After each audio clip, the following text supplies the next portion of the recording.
ॐ अज्ञानतिमिरान्धस्य ज्ञानञ्जनशलाकया चक्षुरुन्मिलितं येन तस्मै श्रीगुरुवे नमः।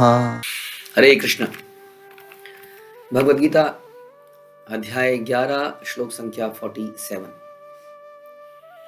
मया प्रसन्नेन श्री भगवान उवाच मया प्रसन्नेन तवार्जुनेदं रूपं परं दर्शित्मात्म योगात् तेजोमयं विश्वमनन्तमाद्यं यन्मे त्वदन्येन न दृष्टपूर्वम्।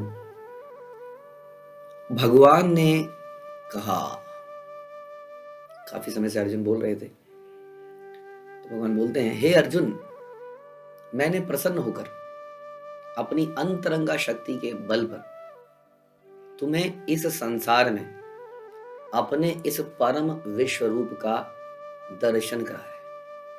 इसके पूर्व अन्य किसी ने इस असीम तथा तेजोमय आदि रूप को कभी नहीं देखा था। तो ये जो उपलब्धि है ये बहुत बड़ी है।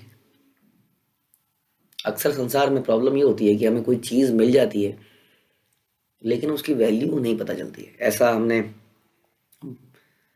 कोई व्यक्ति जो है अचानक से किसी दिन उसको वर्ल्ड में कुछ बहुत बड़ा अवार्ड मिल जाता है, या किसी को वर्ल्ड डेफिनेशन के अनुसार सेंट डिफाइन कर दिया जाता है कि ही इज अ सेंट, और अचानक से उसके घर में भीड़ लग जाती है, लोग उसका इंटरव्यू लेने आने लगते हैं।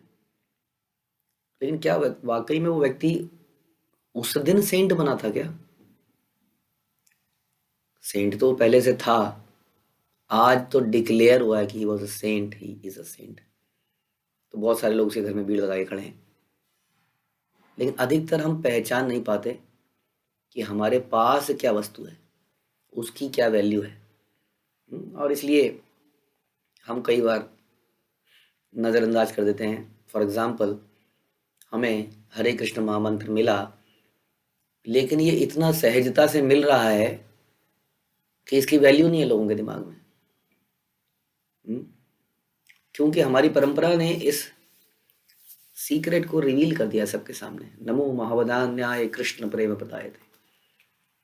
भगवान बहुत दानी रूप में आए और इस नाम को, जो कि सीक्रेट था, जो कि आप सुनते ना कि दीक्षा में मंत्र कान में दिया जाता है, किसी को बताना नहीं होता, लेकिन हमारी गुरु परंपरा इतनी दयावान थी कि उन्होंने बताना क्या, हम तो सड़कों में चल के बोलेंगे आम आदमी की। तो कई बार कोई चीज़ इतनी आसानी से मिल जाती है, चाहे हमारा कोई रिश्ता ही क्यों ना हो, पति पत्नी का ही रिश्ता क्यों ना हो, भाई का ही रिश्ता, कोई भी चीज़ हो, या अब हम डिस्कस करें तो भक्ति ही क्यों ना हो, भक्त ही क्यों ना हो, वो इतनी सहजता से हम ले लेते हैं कि उसकी वैल्यू नहीं होती। लेकिन उसकी वैल्यू हमें समझनी चाहिए शास्त्र को पढ़कर। इसलिए कहते हैं सारे संसार को शास्त्र की नज़र से देखना चाहिए, अपने इन चर्म चक्षु से नहीं देखना चाहिए, यानी कि चमड़े की बनी आंखों, इन मैटीरियल आंखों से नहीं देखना चाहिए। तो अर्जुन भगवान को मैटीरियल आंखों से नहीं देख पाए। हमने श्लोक सुना था कि जब भगवान को बोलते हैं ददामी दिव्य चक्षु, मैं तुम्हें दिव्य चक्षु प्रदान करता हूँ, इसके माध्यम से तुम देख पाओगे। अब ये दिव्य चक्षु क्या है? क्या ये कोई जादूगरी है? हाँ, कोई एक स्पेशल चश्मा पहना दिया क्या जिससे मुझे 3D दिखने लगा? वाकई में क्या है? इसका जवाब प्रभुपाद अक्सर दिया करते हैं, वो है भक्त्या माम अपि जानाति। कि कृष्ण को जानने के लिए हमारी नॉलेज से काम नहीं चलेगा। क्या हम इतनी नॉलेज एक्वायर कर सकते हैं कि हम कृष्ण को जान जाएं? हमारे अंदर इस संसार के मैटर की भी नॉलेज नहीं है कंप्लीट। अभी भी साइंटिस्ट लोग रिसर्च कर रहे हैं, इसलिए R&D डिपार्टमेंट के लिए इतना खर्चा किया जाता है, क्योंकि नए नए आविष्कार होते रहते हैं। क्योंकि पीपल आर स्टिल, वो इस मैटर के इस लॉज जो हैं, फिजिक्स केमिस्ट्रीज के लॉज को एक्सप्लॉयट करके नई नई चीज़ें बना रहे हैं, रिसर्च कर रहे हैं। अभी वो बहुत बिजी हैं। वो बियॉन्ड मैटर क्या समझेंगे, क्योंकि अभी तो मैटर में ही उन्हें इतनी चीज़ें मिल रही हैं जिसको पाकर वो बड़े प्रसन्न हैं, और एक दिन इसी रिसर्च को करते करते समाप्त हो जाते हैं। तो इसलिए हमारी आंखें मटेरियल हैं, हमारा पूरा शरीर मटेरियल है। इस मटेरियल चीज़ से हम केवल मटेरियल वस्तुओं को ही एक्सपीरियंस कर सकते हैं, वो भी लिमिटेड मात्रा में। तो हम कैसे समझेंगे भगवान को जो कि सुपर नेचुरल हैं, जो कि अप्राकृतिक हैं, this is what we have to understand कि भगवान को इन मैटीरियल आंखों से या इस मैटीरियल नॉलेज से समझा नहीं जा सकता है। ये बात समझ में आने की बड़ी जरूरी है। कई लोग कहते हैं क्या जरूरत है ये आरती करने की, क्या जरूरत है ये कथाएं सुनने की। Knowledge is everything, it is knowledge. ज्ञान, ज्ञान बड़ा इंपॉर्टेंट है, बट क्या करेंगे उस ज्ञान का? ऐसा ज्ञान जो प्रैक्टिकली यूज ही ना हो कहीं। ज्ञान वो है जो वास्तव में कहीं पे यूज किया जाए, नहीं तो बुकिश नॉलेज कहलाती है। हम ज्ञान लेते हैं उसको इस्तेमाल करने के लिए। इसलिए हम जब जानते हैं भगवान के बारे में, जो कि हम पिछले 2 अध्यायों से मेनली हम पढ़ रहे हैं इसके बारे में, तो हमारे अंदर डिवोशन पैदा होना चाहिए, हमारे अंदर ग्रेटिट्यूड पैदा होना चाहिए। ऐसा ज्ञान का क्या लाभ जो ग्रेटिट्यूड ही पैदा ना करे, जो आदमी को अहंकारी बना दे, क्योंकि विद्या ददाति विनयम। अगर विद्या से विनम्रता ही नहीं आई तो कैसी विद्या है वो, राइट? तो वो वास्तव में विद्या नहीं है। इसलिए हमें हर चीज शास्त्र की नजर देखनी चाहिए, पहली चीज। दूसरी चीज कि भगवान को समझने के लिए क्या करना पड़ेगा? हमारी ये मटेरियल आंखें, हमारी ये material knowledge, research and analysis का ये सब्जेक्ट ही नहीं है, क्योंकि सारी रिसर्च एंड एनालिसिस मैटर के ऊपर हो रही है। हाँ, वी नीड टू वट, तो क्या करें? तो स्पिरिचुअल चीज पे रिसर्च एंड एनालिसिस करते हैं ना, भगवत गीता पे रिसर्च एंड एनालिसिस करते हैं, भागवतम पे रिसर्च करते हैं। नहीं, उससे भी नहीं आ पाएगा। क्या तरीका है भगवान को समझने का? ये पहले ही लाइन में भगवान ने लिख दिया।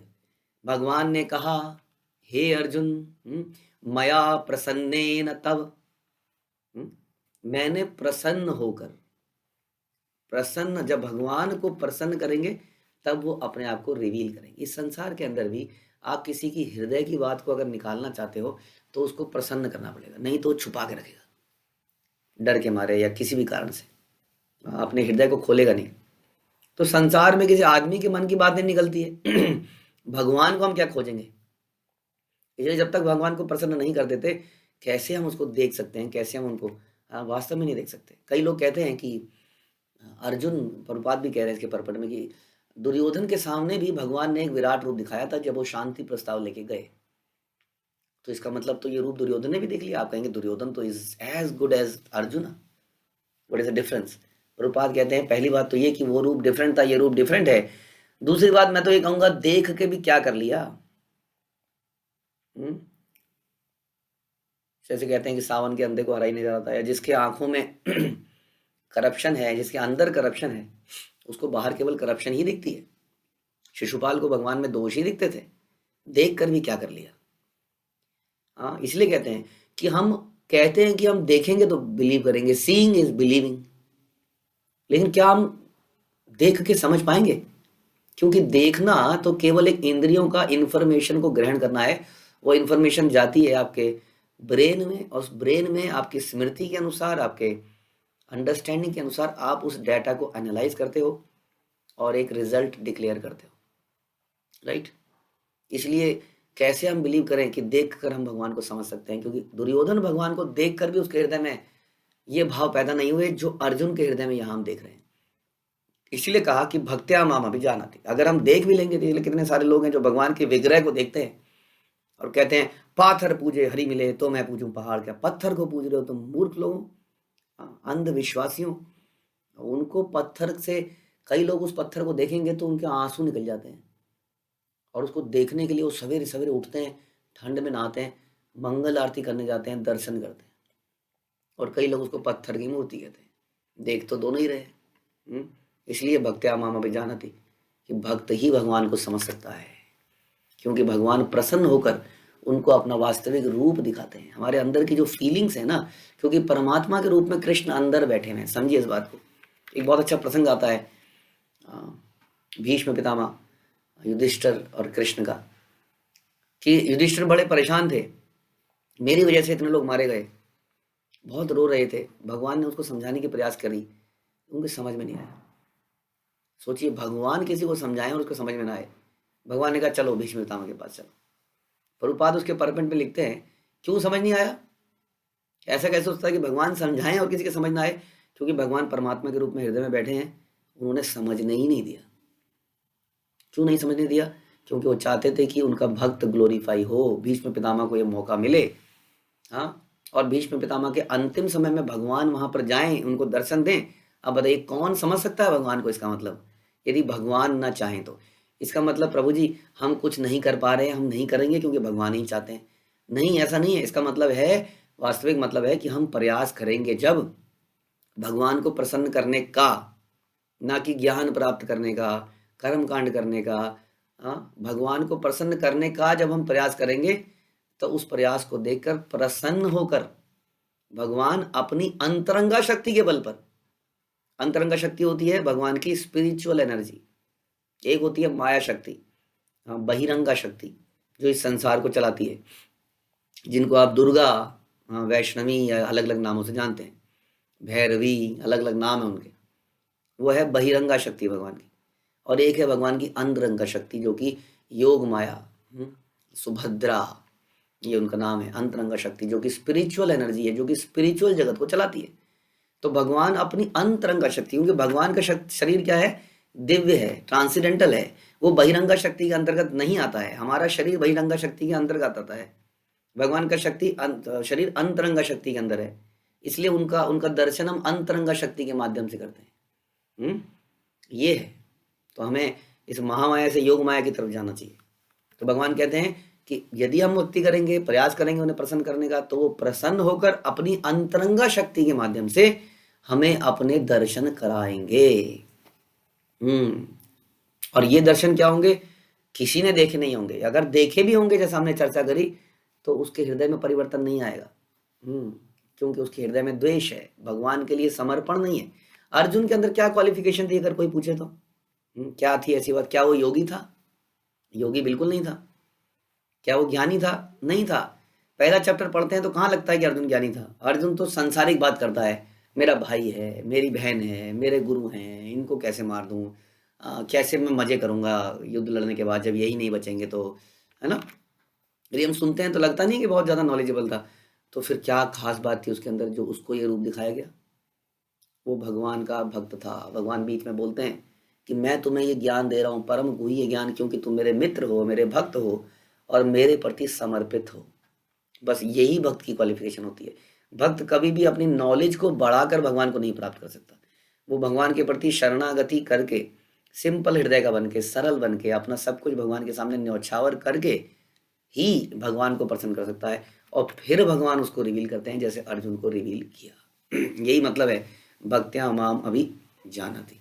यदि हम भगवान को प्रसन्न करने का प्रयास करेंगे तो भगवान जरूर हमें भी दिव्य दर्शन देंगे, दिव्य चक्षु देंगे, जिससे हम भगवान का दर्शन कर पाएंगे। नहीं तो लोग कर्म कांड, ज्ञान कांड में बहुत लगे हुए हैं। इसलिए भक्ति के प्रोसेस से हम भगवान को जान पाएंगे, विच इज भगवान के बारे में श्रवण करना, उनके नामों का उच्चारण करना, जैसे हम करते हैं हरे कृष्ण कृष्ण कृष्ण हरे हरे, हरे राम राम राम हरे हरे। प्रेम पूर्वक हम लोग ये नाम का उच्चारण पापों को समाप्त करने के लिए नहीं करते, हाँ, हम भगवान को प्रसन्न करने के लिए करते। तब भगवान हमें अपने अपने स्वरूप को रिवील करते हैं। हरे कृष्ण। श्रील प्रभुपाद की जय, भगवद गीता की जय।